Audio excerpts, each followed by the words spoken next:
Hello, Audioholics. This is Logan, and welcome back to Audioholics Anonymous. I am Logan. This is also not Logan. And today we are going to be Also doing an not Logan. album. Who else is not Logan in this channel? Um, I don't think that's Logan. I don't think that poster is Logan. It's owned by Logan. Close enough. Well, I mean, yeah, but Yeah, so today we're covering Accept Too Mean to Die. This is we are our going to be doing. first legitimate review of an album. Mhm. Before we did first impressions on Audioholics Unite, but we've never really done like an actual review. So this is going to be a little bit more structured than Yeah. any of our other videos.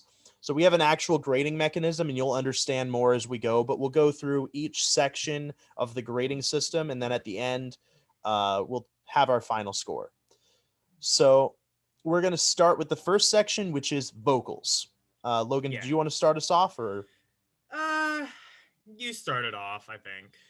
All right, so here are my notes on the vocals. I think that the vocals really aren't my favorite thing in the world with this album, and that's true of Accept albums in general. I've never really liked Udo that much as a frontman, and Mark Tornillo kind of just sounds like Udo. I mean, maybe he's a little bit more tolerable, maybe a bit more of a better singer, maybe if you're really squinting, but more or less the same frontman. He does the same thing that Udo did, just maybe with a little bit less diva. I really don't think the vocals ever take away from the album, though. But they rarely add to the album, so it's serviceable, but not stand out or particularly memorable, in my opinion. So I give the vocals a 7 out of 10. And we're going to give our scores in each section and then average them at the end, and that's how we come up with Yeah. our final score. All right, so I gave it a 6.5 just to be different. No, I'm kidding. I have a legitimate reason for that. While the vocals aren't necessarily awful, it leaves a lot to be desired. After getting rid of Udo Yeah. back in 2009, it could have been a good opportunity to replace him with a far better vocalist, much in the same vein as with Iron Maiden and Black Sabbath before him, and even with Judas Priest, you could make the argument that Ripper is technically a better vocalist than Rob Halford, especially at that time. Yeah. As it stands, Mark, what's his name? Mark Tornillo. Tornillo, is it? Okay. There's two L's, so sounds almost exactly like Udo, which while while surely comforting for the longtime fans, is a little bit disappointing to me, who is somebody who doesn't particularly like the heyday of Accept. I mean, Balls to the Wall is an all right album. Restless and Wild is okay. Metal Heart's pretty Um, good. I think all albums that I've heard by Accept are pretty good to like really good, but I've never heard any Accept album I would give above an 8 out of 10 yeah, same. before this But album. before Spoilers. this album, spoiler alerts. But yeah. Um, I don't know. I just never really liked classic Accept, mainly as a result of the really kind of annoying vocals of Udo. And as a result, I don't care that much for his solo career either, especially when he started like making like these really kind of generic, like fight the power kind of songs. I It's mean, just like like, personally, I never found Udo to be an annoying vocalist per se, but I don't think he's a real great vocalist. That's for yeah. sure. His voice does kind of grate on you after a while. I can only listen to so much Udo or Accept era Udo. Yeah. So Or again, Udoic era Accept, I mean. I gave it a 6.5 out of 10. Um, you know, I don't think that these vocals, um, by Mark Tornello, I don't believe they're going to take away from the album for anybody listening, especially if you're already a fan of Accept, because it just sounds like Udo. Yeah, pretty much. So the next section is instrumentation. So the Excuse me, bump my mic. The instrumentals on this album are very well done, in my opinion. We have Wolf Hoffman on lead guitar and Huey Lewis on rhythm guitar, as well as a third guitar that was added for this album, manned by Philip Schaus. I believe the story goes that he like filled in for Huey Lewis on the last tour, and they just decided to let him stay in the band. So it's kind of cool to hear the three guitars in this album. Together, the three of them have some seriously tasty soloing and lead licks, as well as really badass riffs on this record. The two verse riffs from Zombie Apocalypse alone were enough to sell me on this album's riffs and guitar playing. And you better believe I learned that shit immediately on guitar. Just consistently badass stuff on the whole record. On bass guitar, we have Martin Motnick, who, in my opinion, wasn't really a standout, but he served the grooves well and he was serviceable as a bass player. Christopher Williams, on the other hand, I thought was another standout on the instrumental side. He was the drummer. He provided a very, very well executed foundation for the well crafted riffs that the guitars were able to conjure up. Really badass stuff all around in this department. I didn't really want for anything more out of the instrumentation on this album except just more of it because it was so good. So for that reason, I give it a 10 out of 10. All right, so I will give it a 9.5 out of 10, and we might have like a small disagreement, but I think for the most part we were in agreement. So amazing riffs, ear piercing lead guitar, really good like beatly riffs. Oh yeah, it's like very shredderific, and that Yeah, works for the band. It does, especially and on the I speed think metal tracks. and the bass, while maybe not as prevalent on the riff on the mix, I think does kind of give it a good thunderous boom that you know contributes to the heaviness of it all. I think drumming is perhaps, and this is a little bit of a nitpick.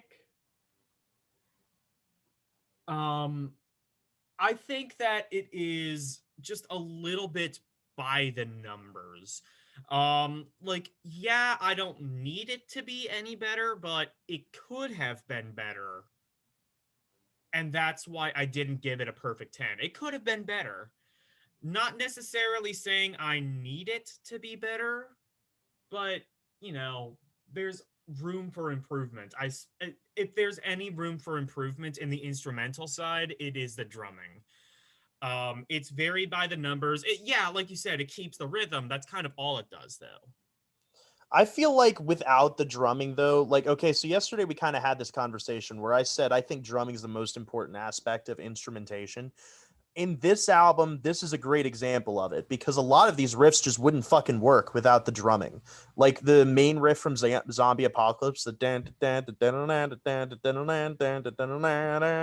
like the drumming is what Yeah. makes that riff as headbangable as it is. And then later on, when we get that really badass riff with the third verse, I think again the drumming is what makes that so badass, and I think that's true throughout the whole album. Also, the drummer does a lot to support the soloing as well, which I was pretty impressed by, honestly.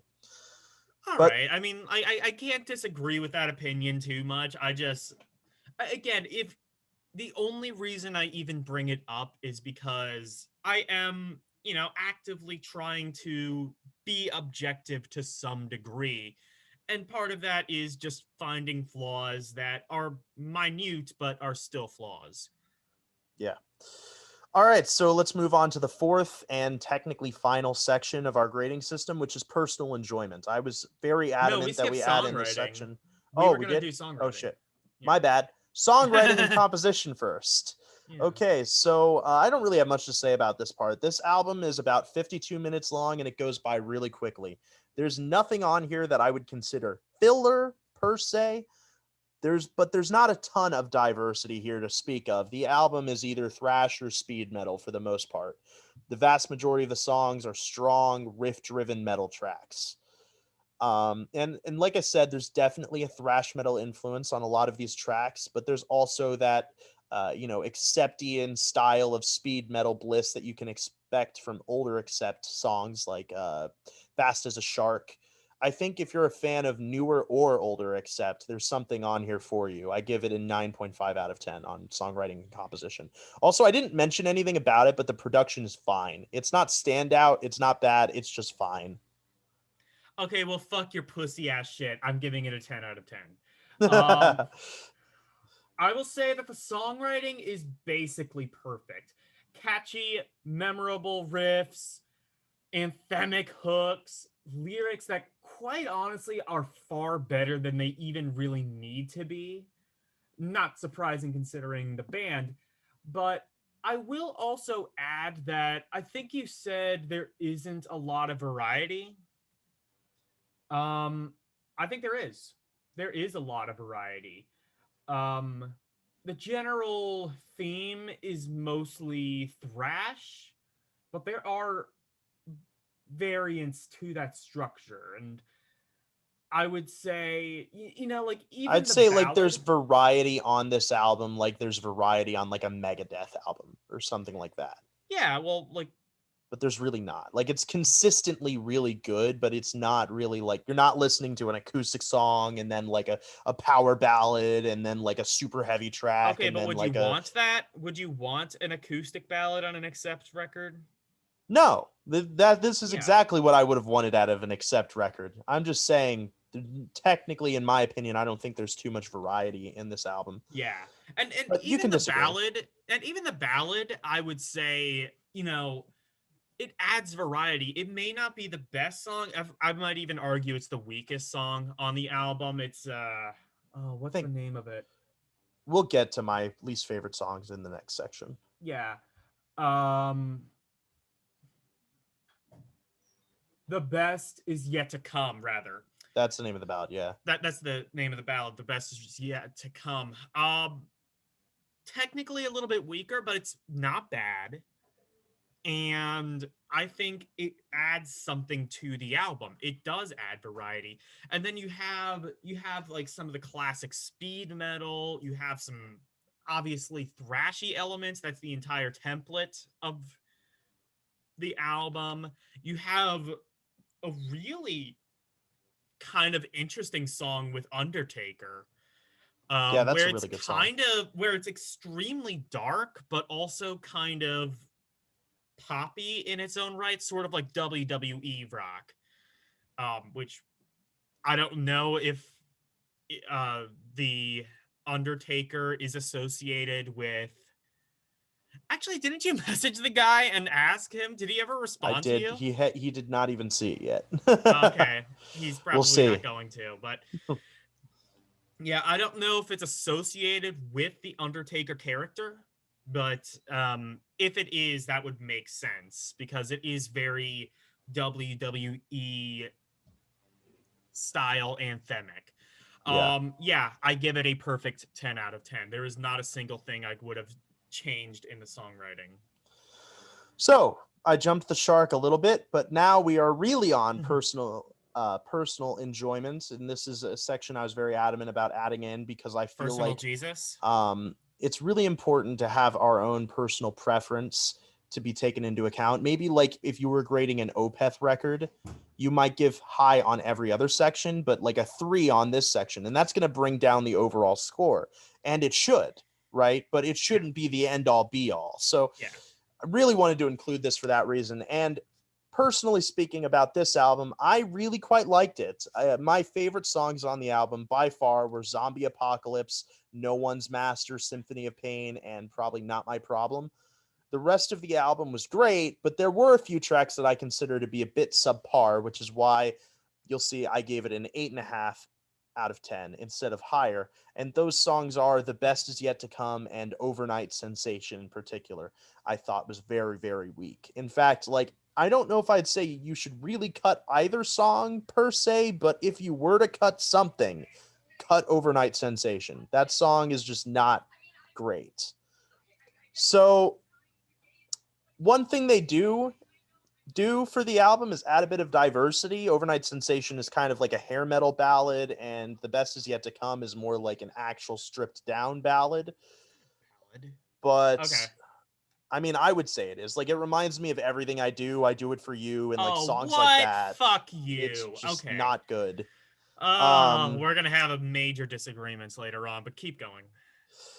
well, I'm done. I mean, they're far from as good as the rest of the album, and that's why I say they're subpar. So 8.5 out of 10 on the personal enjoyment section, but that's still really good. I'm gonna come back to this album. I came back to it today, actually. I listened to Yeah. it a second time, and I enjoyed it just as much. I probably dislike Overnight Sensation more on the second listen, though. Um, Personal enjoyment, I gave it a 9.5 out of 10. I'd say the essential tracks are No One's Master. I can't even believe you didn't mention that one. I think that was I one of the did. best songs. I did. I Oh, mentioned that one. oh, you did? Okay. Symphony of Pain. I mean, like, all of the classical It's a shit that great they were one doing too. with guitar, like, Beethoven's Fifth. There was another one I can't remember. Yeah, they literally Um, did like the dun dun dun like yeah. And sorry, Tyler, but Overnight Sensation yeah. is, I believe, a standout track. How No. the fuck are you comparing it to Bryan Adams? What are you high? It's a fucking hair metal song. That's what it It's not a is. hair metal It song. It's is. Halford-esque. It's a hair metal song. The It is riff, the Halford in his solo structure, career. the Overnight melodies. Sensation. No, On. no, it's hair metal. You're fucking hair metal. It's poison shit. Well, Judas Priest is technically hair metal, so Fuck you. Only one album. okay, hair metal is just metal from the 80s. So Well, I would say hair metal has a sound associated with it. Poison, Rat, Skid Row, I don't. Motley Yeah, because Crue, all those bands, none of them sound like Judas Priest except for in their Turbo era. I would say like Motley Crue, Rat sounds like classic era Priest, but I digress. You're fucking wrong. With my weakest song being The Best Is Yet to Come, and really that's the only song I even dislike off the album. Even as far as that is concerned, it is by no means bad, as I've said already, but rather a little bit weaker than the rest. All Yeah, in so just a all, bit subpar. We can agree it's on just a that. little bit it's just a little bit subpar. That's why I didn't even give off half a point for it. It's 9.5 out of 10 by all. If we were rounding up, it would be a 10 out of 10. Yeah. But yeah, all in all, this is a good album no matter how you look at it. If you are a fan of metal, and Tyler can agree to me on this, I'm sure. If you're a fan of metal, if you're a fan of, classic, modern, whatever the fuck, if you're just a fan of metal and good music, check this album out. You will not be disappointed. I loved it. My dad, who only just listened to the one single, loved it. He's a much bigger Accept fan than I am. It's an amazing album. Yeah, I would agree. And that leads us swiftly into our final score section. So, what we've done is we've added up the 4 section scores and averaged them out. And so, my final score is 8.88 out of 10. If you're looking for a damn good metal album with some great headbanging 8.8. riffs, yeah, sorry, 8.8, not 8.88. Yeah. If you're looking for a damn good metal album with some great headbanging riffs, you'll get that with this record. I think that this is my new favorite Accept album, without a doubt. And I think time will continue to show that Accept is considered a classic heavy metal band for a reason. I mean, they already have. Already have what? I mean, they already have been. They already have stood the test of time. I think at this point, we're still talking about them in the year 2021. That's Well, yeah, I was just saying they will continue to yeah, prove that. You yeah. should listen I to me think so. talk. Okay, but Okay, go. All right, so I gave it slightly higher 8.9 out of 10. Slightly higher, 0.1. Yeah, I said slightly higher. Overall, the album is a very pleasant surprise. Like I've said, I was not the biggest fan of the band, mainly as a result of Udo's voice and Yeah. the fact that I could have just easily listened to Judas Priest, Saxon, Iron Maiden, all bands from the time that Now, did a Saxon is similar leagues thing. better than Accept, in my opinion. Yes. All of those, I would say, is in their classic era are leagues better than Accept. But, they have an appeal, and I understand why. I think that they usually kind of do that exact same sound, but better. This is leagues better than any Accept album I've heard so far. And I've not heard all of them, granted. But from the ones that I have, this is miles above. And also just a really good metal album in general. The riffs, songwriting, instrumentation, lyrical themes, and overall structure are just top notch. And I can easily recommend this to anybody, whether they are a fan of the band or may not be, but are just interested in similar music. So Yeah. that's all I have to say. Again, he is an 8.8. I am an 8.9. So I am 0.1% better than you. Okay, I'm all right with that. 0.1% is such a minute difference that it doesn't even matter. Well, it's we've had elections come down to 0.1%. So, Well, if elections if suck, one so if 0.1% didn't matter, then, Joe Biden would no have won percent Florida. matters. No percent matters in elections. We're not going to get into this debate right now. That has been the review of Accept. What did you guys think of the album? We'd love to hear your thoughts in the comments section. So without further ado, we bid you adieu. Bye-bye. Bye, everyone.